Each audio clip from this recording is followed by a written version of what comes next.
بسم اللہ الرحمن الرحیم۔ بسم اللہ الرحمن الرحیم۔ الحمد للہ وکفا وسلام علی عبادہ الذین اصطفیٰ اما بعد۔ عزیز طلبہ، شرح العجمی کا سبق نمبر 33 شروع کرتے ہیں۔ اس سبق کو العامل سے لے کر مررت بطلبۃ تک پڑھیں گے۔ آج کے سبق میں ہم عامل کی تعریف پڑھیں گے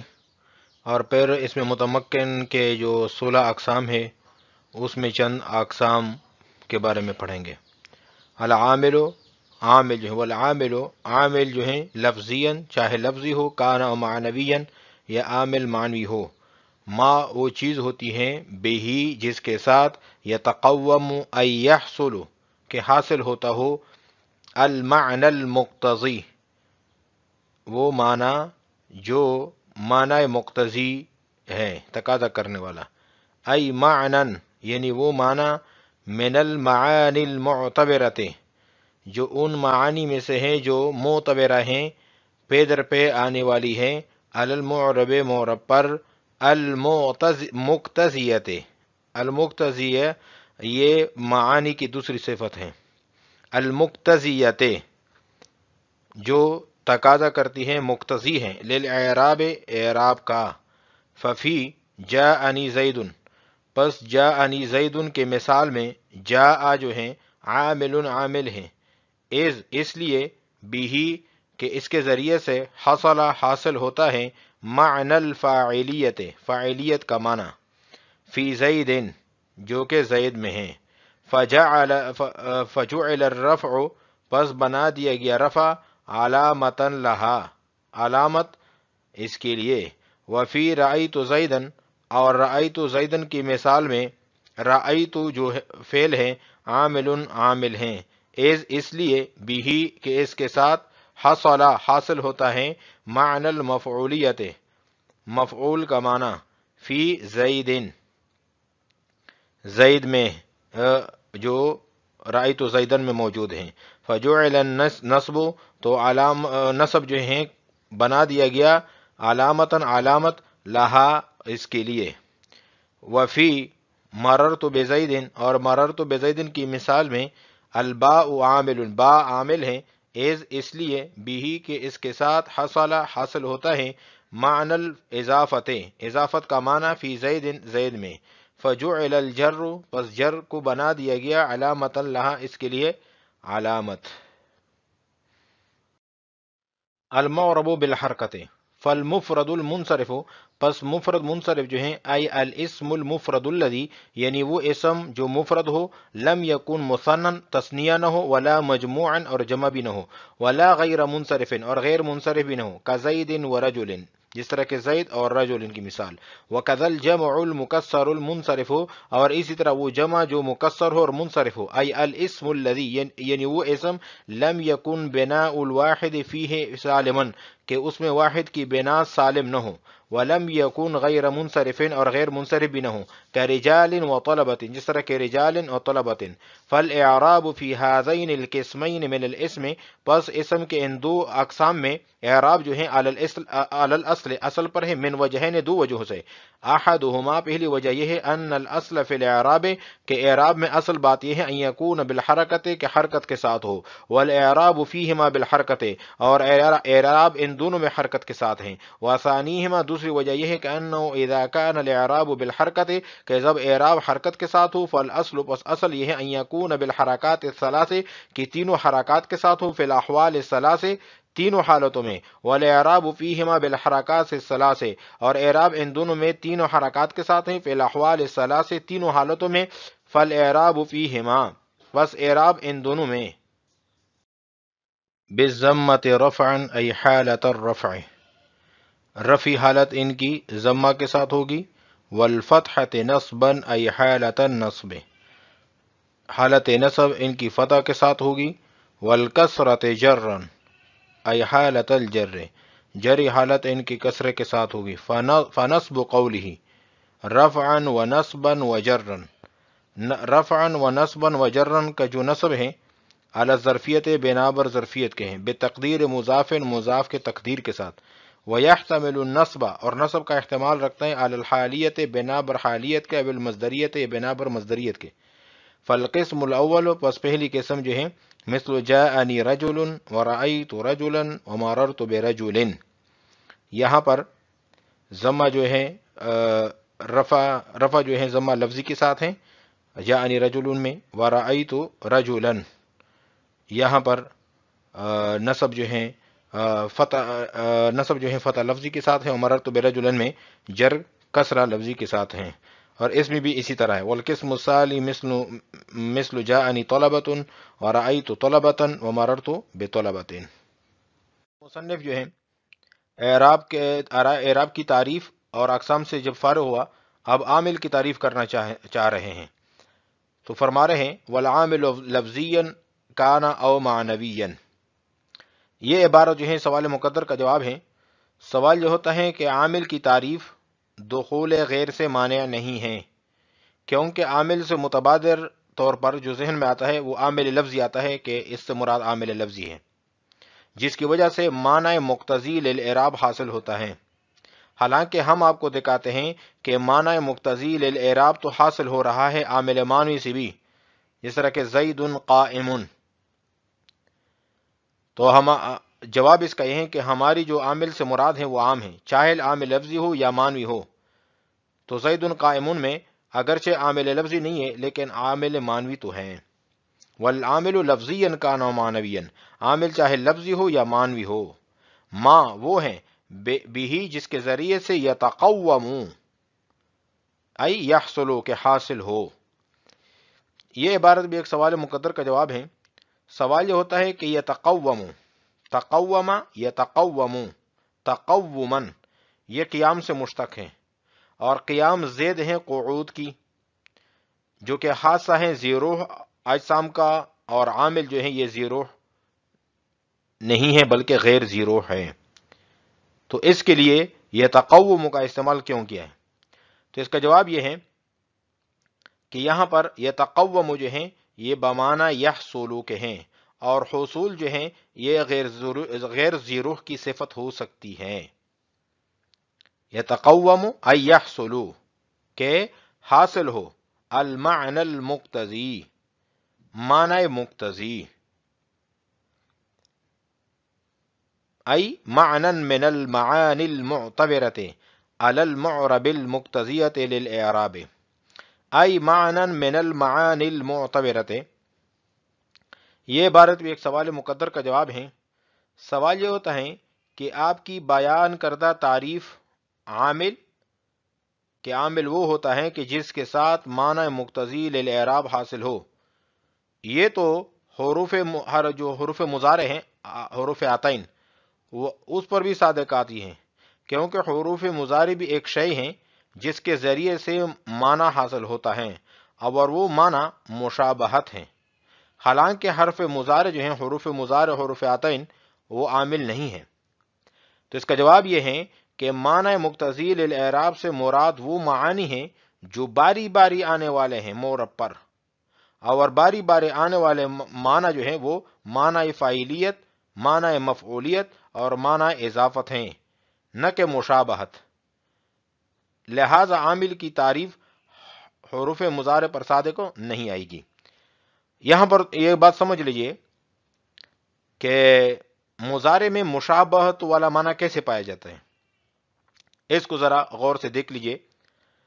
مضارع کی مشابہت ہیں اسم فاعل کے ساتھ، اور وہ اس طرح کہ مضارع کے جو حروف ہیں وہ 4 ہوتے ہیں. ثلاثی مجرد میں 4 حروف ہوتے ہیں مضارع میں. اب دیکھ لیجئے ضربا، ضربا سے مضارع بناؤ تو یضربو، تو یضربو میں 4 حروف ہیں. اور اسی طرح جو اس کا اسم فاعل ہے ضاربن، اس میں بھی 4 حروف ہیں، ضاد الف را با. تو حروف میں ایک جیسے ہوئے کہ اس میں بھی 4 حروف اور اس میں فاعل میں بھی 4 حروف، اور حرکات بھی ایک جیسے ہیں. یضربو میں یا پر فتح ہے، نصب ہے فتح، تو ضاربن میں ضاد پر بھی فتح ہے.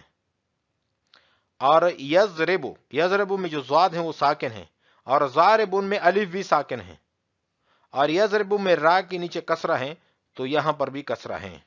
اور آخر میں با پر بھی ادھر ضمہ ہے اور ضاربن پر بھی ضمہ ہے جو تنوین کی شکل میں ہیں۔ تو مشابہت اس طور پر ہیں کہ مضارع کے جو حروف ہیں تعداد میں، وہی اسم فاعل کی بھی اتنی ہی تعداد میں حروف ہیں، اور اسی طرح مضارع کے جو حروف پر حرکات ہیں تو اسم فاعل کی بھی وہی حرکات ہیں۔ تو اس وجہ سے اس کو مشابہت یہ کہتے ہیں کہ اس میں فعل مضارع جو ہیں اسم فاعل کے ساتھ مشابہت رکھتا ہے۔ ای معنی من المعانی المعتبرۃ علی المعرب المقتضیۃ للاعراب، تو یہ بتا دیا کہ عام معنی مراد نہیں بلکہ وہ معنی سے وہ معانی مراد ہیں جو پے در پہ آنے والی ہو، باری باری آنے والے ہو معرب پر، المقتضیۃ اور تقاضا کرنے والی ہو، مقتضی ہو، للاعراب اعراب کیا ہے۔ ففی جاءنی زید جاء عامل اذ به حصل معنی الفاعلیت، پس جاءنی زید میں جو جاء ہے یا عامل ہے،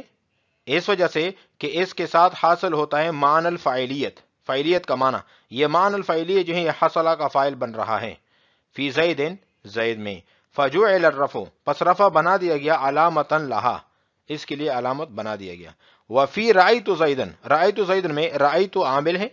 اس لیے بھی حصل معنی المفعولیت کہ مفعولیت کا معنی حاصل ہو رہا ہے، فی زیدن اس زید میں جو ہے، فجعل النصب پر نصب جو ہے بنا دیا گیا، علامتا لہا اس کے لیے علامت، وفی مررت بزید اور مررت بزید میں الباء با جو ہے عامل عامل ہے، از بھی حصل معنی الاضافت ہے کیونکہ حاصل ہو رہا ہے اس کے ذریعے سے اضافت کا معنی فی زید جو کہ زید میں ہے، فجعل الجر پس جر کو بنا دیا گیا علامتا لہا اس کے لیے علامت۔ یہاں سے مصنف جو ہیں اسم متمکن کے اعراب شروع کرنا چاہ رہے ہیں اور ان کے اقسام۔ اسم متمکن کا اعراب تین قسم پر ہے، رفع، نصب، جر۔ رفع تین چیزوں کے ساتھ آتا ہے، ضمہ، واو، الف۔ نصب چار چیزوں کے ساتھ آتا ہے، فتحہ، کسرہ، الف، یا۔ اور جر جو ہے تین چیزوں کے ساتھ آتی ہیں، کسرہ، فتحہ، یا۔ اسم متمکن اعراب کے اقسام کے لحاظ سے 16 قسم پر ہیں، پھر آگے 16 اقسام دو قسم پر ہیں۔ نمبر 1 8 اقسام کا اعراب بالحرکت ہے اور اعراب بالحرکت 3 ہے، ضمہ، فتحہ، کسرہ۔ نمبر 2 8 اقسام کا اعراب جو ہے 8 اقسام کا اعراب بالحرف ہے اور اعراب بالحرف 3 ہے، واو، الف، یا۔ فالمفرد المنصرف ای الاسم المفرد الذی، یہ عبارت ایک سوال مقدر کا جواب ہے۔ سوال یہ ہوتا ہے کہ آپ نے کہا ہے کہ مفرد کا اعراب ضمہ، فتحہ اور کسرہ ہے، یہ درست نہیں، کیونکہ ضربہ اور نصرہ یہ مفرد ہیں لیکن ان کا اعراب جو ہے مفرد والا نہیں۔ تو اس کا جواب یہ ہے کہ مفرد سے مراد یہاں مطلق مفرد نہیں بلکہ اسم مفرد ہیں، اور ضربہ جو ہے نصرہ یہ اسم مفرد نہیں بلکہ فعل مفرد ہیں۔ الذی لم یکن مثنی ولا مجموعا، لم یکن مثنی ولا مجموعا، یہ عبارت بھی ایک سوال مقدر کا جواب ہے۔ سوال یہ ہوتا ہے کہ آپ نے کہا ہے کہ مفرد کا اعراب ضمہ، فتحہ، کسرہ ہیں، یہ بات آپ کی درست نہیں، کیونکہ عبداللہ مفرد نہیں بلکہ مضاف ہیں، لیکن پھر بھی اس پر مفرد ہی کا اعراب آتا ہے۔ تو اس کا جواب یہ ہے کہ مفرد کے 4 معنی ہیں۔ نمبر 1 مفرد وہ ہوتا ہے جو مرکب کے مقابلے میں بھی آتا ہے، جیسے کلمہ کی تعریف میں مفرد آتا ہے۔ نمبر 2 مفرد ایک مضاف یا شبہ بالمضاف کے مقابلے میں بھی آتا ہے، جس طرح کہ منادہ کے بحث میں مفرد آتا ہے۔ نمبر 3 مفرد جملے کے مقابلے میں بھی آتا ہے، جیسے تمیز کے بحث میں مفرد آتا ہے۔ نمبر 4 تثنیہ جمع کے مقابلے میں بھی مفرد آتا ہے، جیسے رجل۔ بس یہاں پر جو مفرد سے مراد یہ ہے وہ چوتھا معنی ہے کہ وہ مفرد جو تثنیہ جمع نہ ہو، چونکہ عبداللہ بھی تثنیہ جمع نہیں ہے لہذا وہ بھی مفرد ہیں اور مفرد ہی کا اعراب اس پر ہے۔ لم یکن مثنی ولا مجموعا ولا غیر منصرف کزید ورجل۔ یہاں سے ایک اشکال بھی ہوتا اور بھی ہوتا ہے مفرد کے لفظ سے کہ مفرد اس معنی کے ساتھ اسماء ستہ کو شامل ہیں، کیونکہ اسماء ستہ مکبرہ موحدہ مضاف الی غیر یا المتکلم جو قسم ہے اس میں متمکن کی، وہ تثنیہ جمع نہیں ہوتے، حالانکہ اسماء ستہ کا یہ اعراب نہیں تو وہ بھی مفرد ہوتے ہیں۔ تو اس کا جواب یہ ہے کہ مفرد جو ہے، ہم نے جو مفرد کا معنی لیا ہے کہ تثنیہ جمع نہ ہو، تو اس سے ہماری مراد ہے کہ لفظ بھی مفرد ہو اور معنن بھی مفرد ہو۔ اسماء ستہ مکبرہ موحدہ جو ہے اگرچہ لفظاً تو مفرد ہیں لیکن معنن تثنیہ ہیں، کیونکہ وہاں پر ابن کا لفظ آتا ہے، تو ابن کا لفظ جہاں پر آئے گا وہاں پر دو چیزیں ہوں گی، ایک تو اب ہوگا اور ایک بیٹا بھی ہوگا، تو اس وجہ سے وہاں پر دو چیزیں آتی ہیں معنن، جاءنی ابو کا، آیا میرے پاس آپ کا باپ، تو بیٹا بھی موجود ہے، بیٹا آپ کا، یہ کاف ضمیر جس پر دلالت کر رہا ہے، اور ابو تیرا باپ آ گیا، تو یہ دو چیزیں ہیں، تو یہ معنن تثنیہ ہیں، ایک نہیں ہے، تو اس لیے ہماری جو مفرد سے مراد ہیں کہ تثنیہ جمع بھی نہ ہو لفظ کے لحاظ سے، اور معنن بھی ایک ہو، معنن بھی تثنیہ جمع نہ ہو، لہذا اسماء ستہ مکبرہ جو ہے اس پر وہ اس مفرد میں شامل نہیں ہے۔ ولا غیر منصرف، اور غیر منصرف بھی نہ ہو۔ یہ غیر منصرف جو قید ہیں یہ قید احترازی ہیں، مفرد منصرف یہاں پر جو قید لگائی گئی ہے اس سے یہ بتانا چاہ رہے ہیں کہ منصرف جو قید ہیں یہ قید احترازی ہیں، اس سے غیر منصرف جو ہیں وہ نکل گیا۔ فالمفرد المنصرف، پس مفرد منصرف جو ہیں آئی الاسم المفرد الذی، یعنی وہ اسم جو مفرد ہیں، لم یکن مثنن جو تثنیہ بھی نہیں ہے، ولا مجموعا اور جمع بھی نہیں ہے، ولا غیر منصرف اور غیر منصرف بھی نہیں ہے، جس طرح کہ زید و رجل، تو یہاں پر زید اور رجل جو ہیں یہ دونوں مفرد بھی ہیں اور منصرف بھی ہیں، غیر منصرف نہیں ہیں۔